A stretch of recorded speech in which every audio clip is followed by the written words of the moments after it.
Amados irmãos, vamos assentar. Muito obrigado.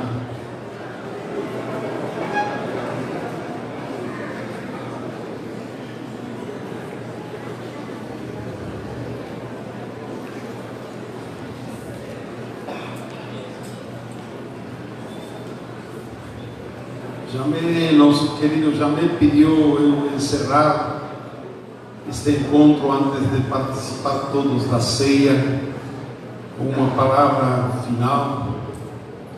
Nosso lema nestes dias tem sido um só coração, uma só mente e um só propósito.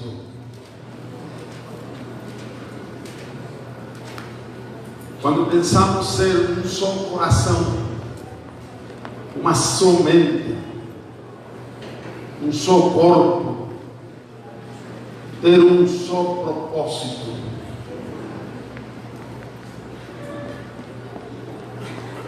com quem? Com quem essa unidade? Corremos o risco de tirar este texto maravilhoso de Filipenses 1:4 e aplicar na prática somente para aqueles que são irmãos de nossas comunidades.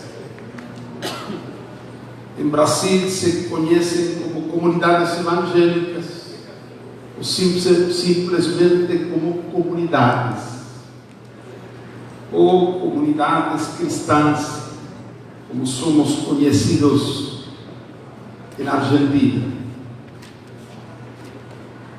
Mas que tinha na mente o apóstolo Paulo quando fala de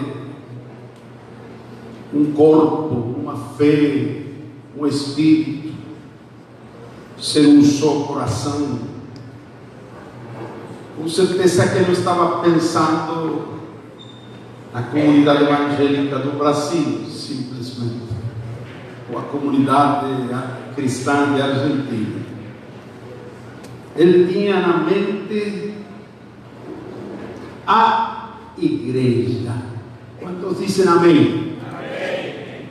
E nós corremos o risco de diminuir nossa visão e só pensar que Deus quer que entre nossas comunidades sejamos um. Mas o coração de Deus é muito mais amplo.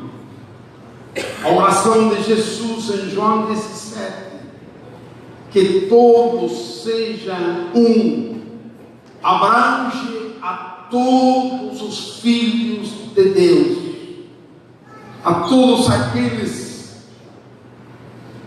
que são parte de sua igreja.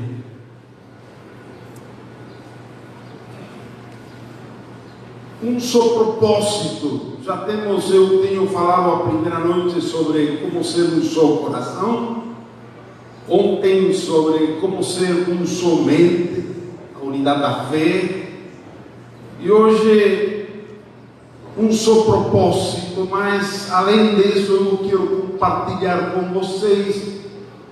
Eu vou ocupar pouco tempo hoje por causa da hora, e passar a vocês o peso que tenho por a igreja, por as comunidades do Brasil.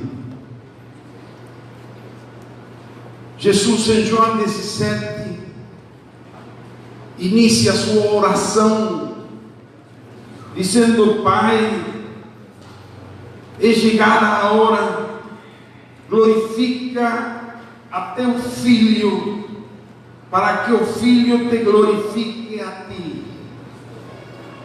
Ele está pedindo a primeira parte desta oração por um filho, por ele mesmo, pronto ele irá para a cruz. Está pedindo a glorificação do Filho. Mas com que propósito? O Pai tem um só Filho. Se o Filho é glorificado, nele o Pai seria glorificado. Então, tudo tem um só propósito: a glória do Pai. E também Jesus, depois, ora por a liderança, por aqueles 11, que todos sejam um, assim como nós. Ora por todos os que vão crer na palavra, o testemunho deles, para que todos sejam um, para que o mundo creia. E nessa oração Jesus pediu por todos nós, e quando decimos todos nós, esse nós abrange a quem? A todos os crentes, a todos os filhos de Deus, não importa de que denominação. Para mim foi uma grande revelação, anos já, saber que Deus não é evangélico. Foi uma grande revelação. Tampouco Deus é católico.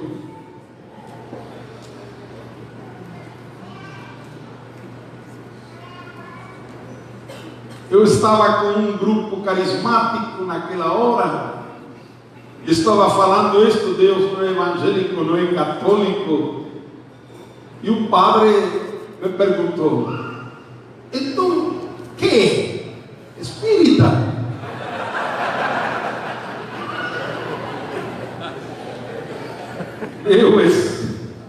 Deus, amém?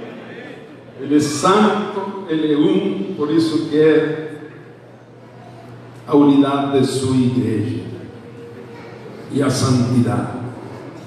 Queridos irmãos, passo a resumir o peso do meu coração por as comunidades do Brasil. O Brasil é um país continental. A população está acima de 220 milhões. E a igreja evangélica está em torno de 22%, dados conservadores. Isso significa 45 milhões de crentes evangélicos.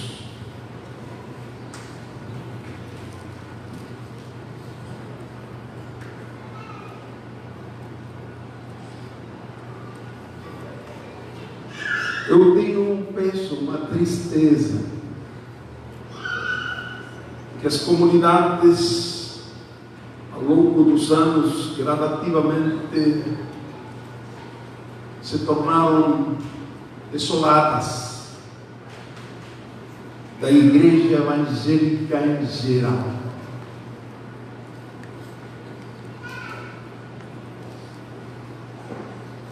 O mesmo acontecia entre nós na Argentina.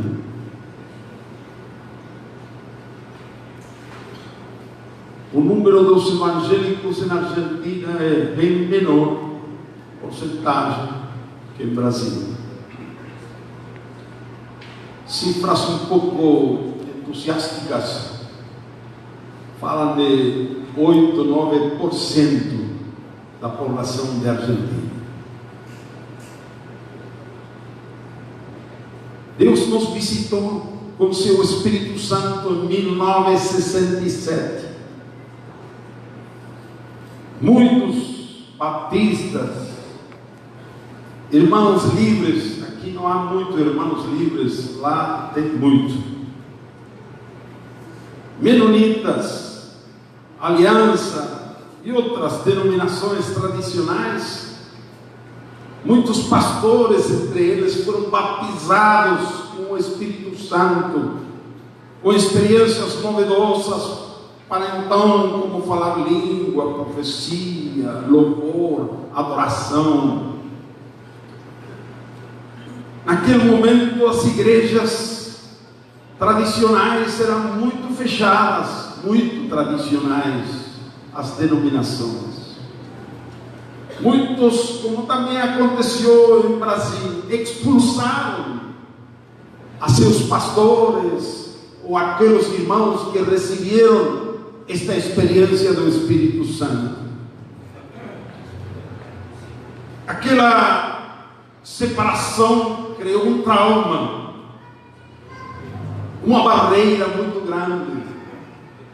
E quando a partir do ano 68, 69, 70, aqueles 3 anos seguintes, Deus deu revelação sobre a antiga palavra, um novo louvor, o evangelho do reino, o senhorio de Cristo, a unidade da igreja, propósito eterno de Deus, os ministérios de Efésios 4, a família, o casamento indissolúvel, querigma e didaquê, e tantos outros temas que vocês têm ouvido e recebido também. Aquela nova visão, aquela reforma teológica sequer cooperou para que aquele muro fosse muito mais alto. E nos primeiros 15, 16 anos, o muro de separação entre o movimento de renovação e as igrejas denominacionais, tradicionais, eram cada vez mais altas. Juan Carlos Ortiz foi expulsado da Assembleia de Deus por pregar o reino.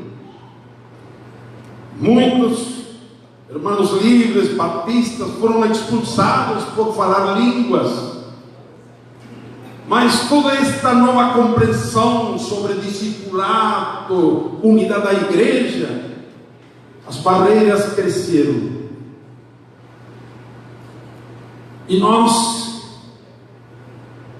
com tanta luz e revelação, nos sentimos frustrados, pois recebimos luz sobre a unidade da igreja, movimento de renovação cresceu muito em número, mas a divisão com as igrejas denominacionais era muito grande. O ano 1984, Deus nos falou muito forte com João 17. Aquela oração de Jesus, que todos sejam um, quebrou nosso coração. E Deus nos mostrou que a unidade não é uma visão simplesmente que temos que ter, não é suficiente. Deus nos mostrou que a unidade é uma atitude com meu irmão que tem uma ideia, um pensamento, uma teologia diferente à minha. Uma atitude. E Deus nos mostrou também com João 17 que a unidade se constrói dentro de nós. Não é um esquema externo. Porque dentro de nós Jesus falou, orou: Pai, eu neles e tu em mim, para que sejam perfeitos em unidade. A glória que me tens dado, eu di a eles, transmiti a eles, para que sejam um. Então a unidade se constrói dentro do coração. Naquele tempo também, em um de nossos encontros, Deus nos falou, encontro de pastores, nos falou profeticamente, que nós temos que arrepender-nos de dois pecados. Orgulho espiritual,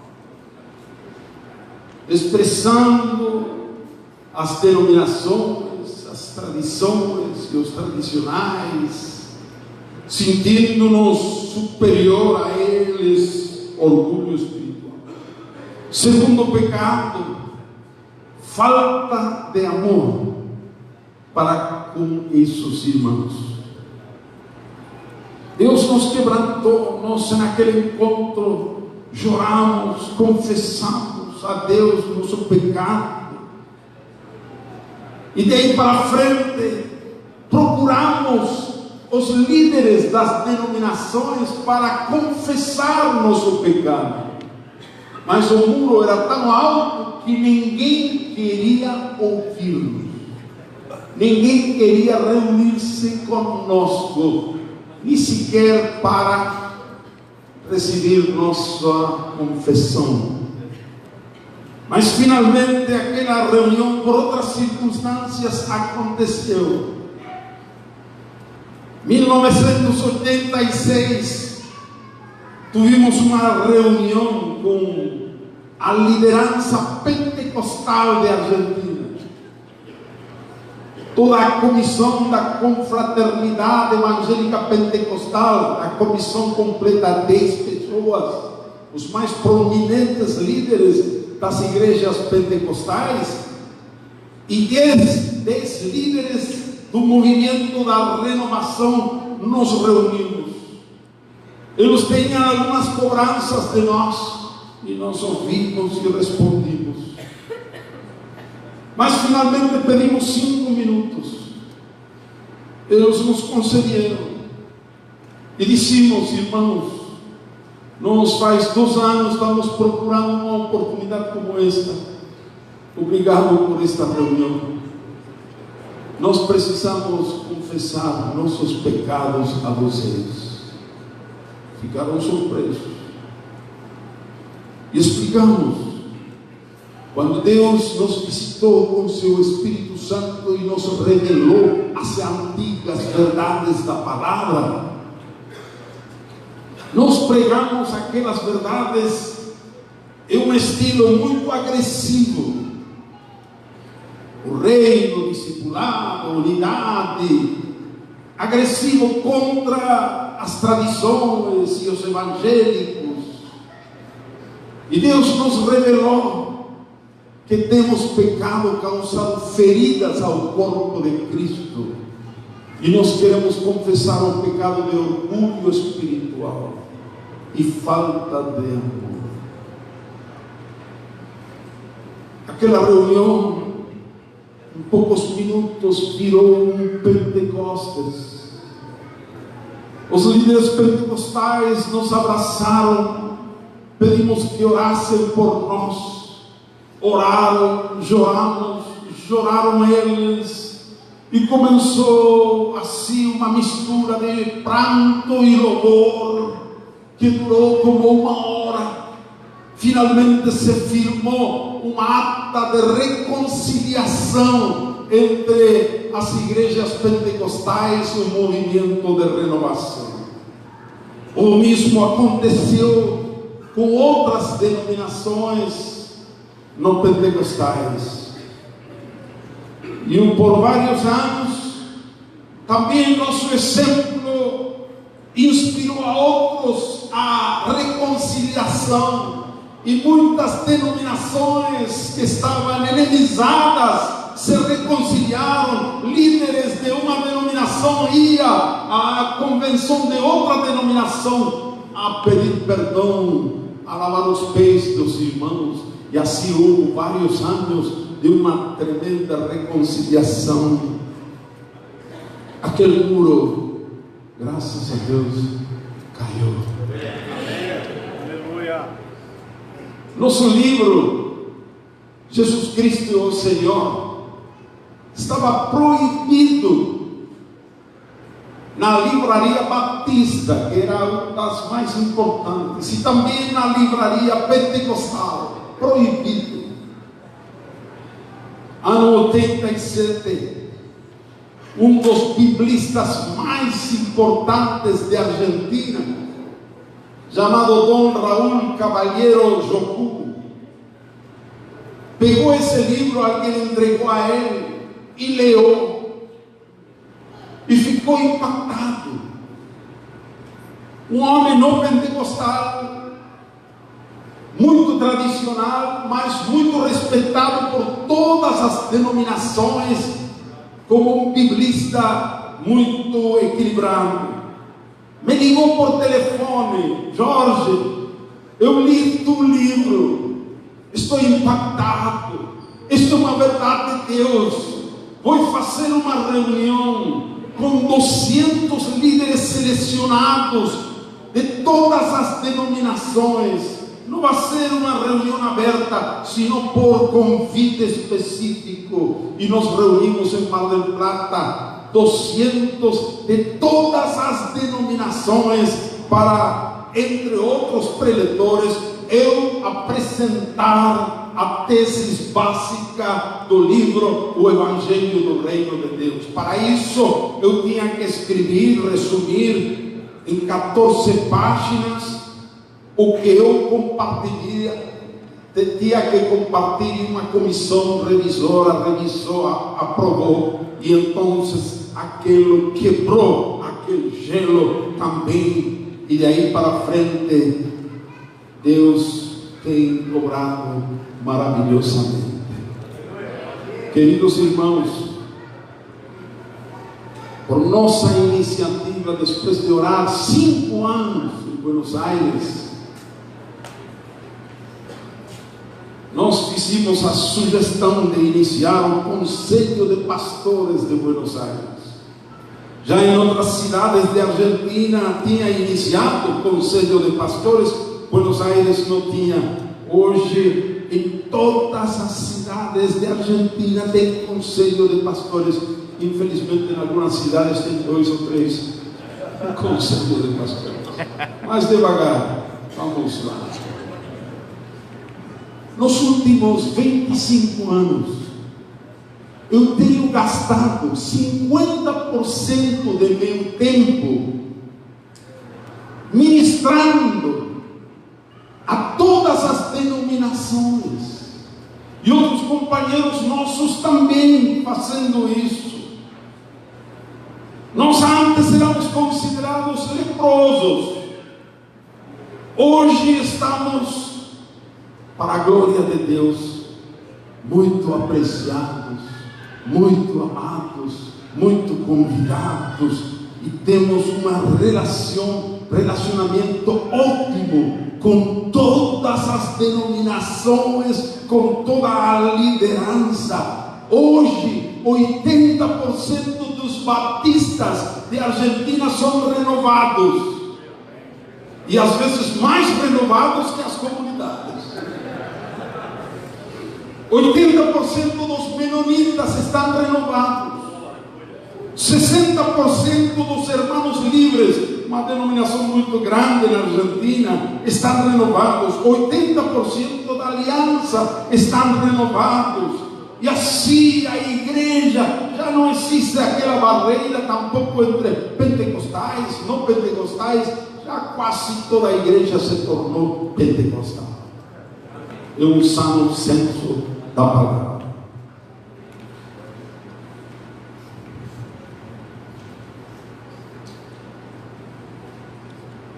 Eu desejo o mesmo para o Brasil. Nesse tempo.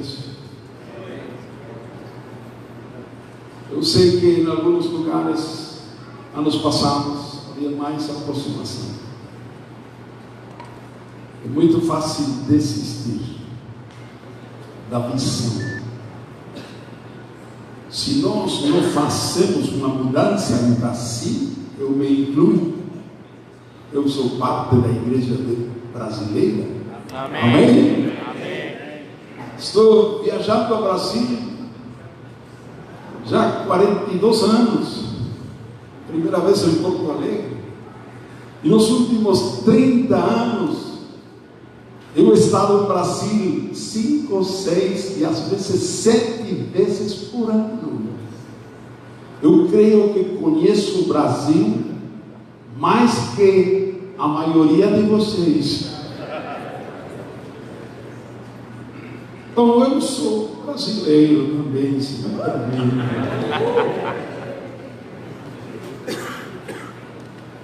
Meu coração não é argentino, não é brasileiro, não é armênio. Meu coração é o reino de Deus, não tem nacionalidade. Amém. Queridos irmãos, não desista.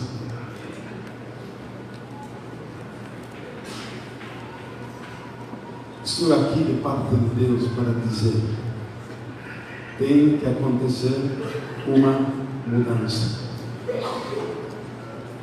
nas comunidades do Brasil. Para isso se requer fé. Você crê que a oração de Jesus em João 17 vai ser respondida? Amém. O fraco esse amor. Vou dar uma segunda chance. Respira hondo. Eu antes vou ajudar um pouco. Pode terminar a história, concluir. Quando Jesus se aproxima ao trono do Pai e diz: Pai, desculpa, intentei, mas não consegui. Uma só igreja. Você crê que assim vai concluir a história? Amém. Está Jesus pedindo ao Pai, segundo a vontade do Pai: Pai, que todos sejam um, para que o mundo creia. E queridos irmãos, aquela oração não ficará sem resposta. Aleluia!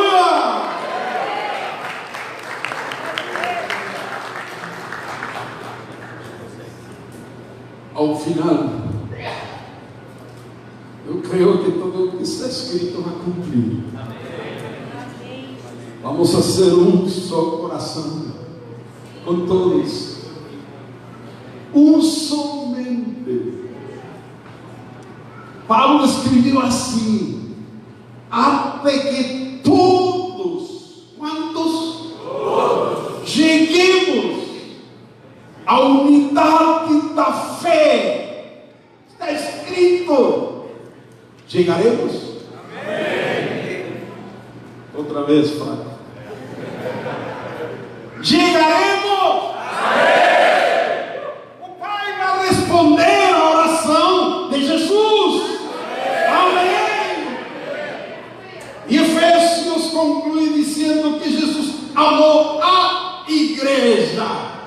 Aleluia. E se entregou a si mesmo por ela, para santificá-la, não só redimi-la, santificá-la pelo lavamento da água, pela palavra, a fim de apresentar-se a si mesmo uma igreja gloriosa, santa, sem ruga, sem mácula, sem nada semelhante. Amém.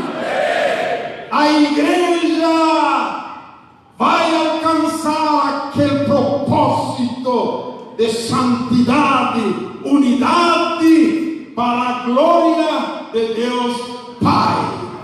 Amém? Louvado seja o Senhor. Aleluia.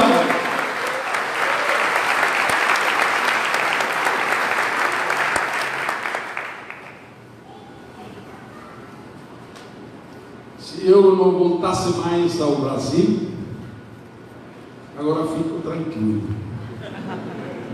porque eu compartilhei com vocês o peso do meu coração.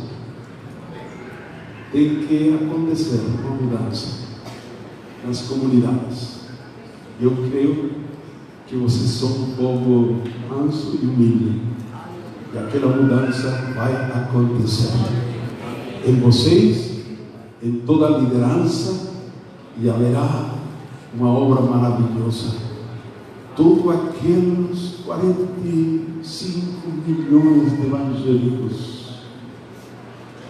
a revelação do reino, propósito eterno, não é para a comunidade, não, é para a igreja toda. Amém? E nós temos que abrir nossos vínculos, nossa fé, nossa oração, nossa comunhão. Aproxime-te algum pastor para ter comunhão, devagar, um aqui e outro lá. Deus pode mudar a história da igreja em Brasil. Amém? E se todos esses 45 milhões pegam a missão do reino e da santidade e o propósito eterno, Brasil se tornará a potência missionária do mundo todo. E o mundo será evangelizado com o potencial extraordinário que há nesta nação. Louvado seja o Senhor.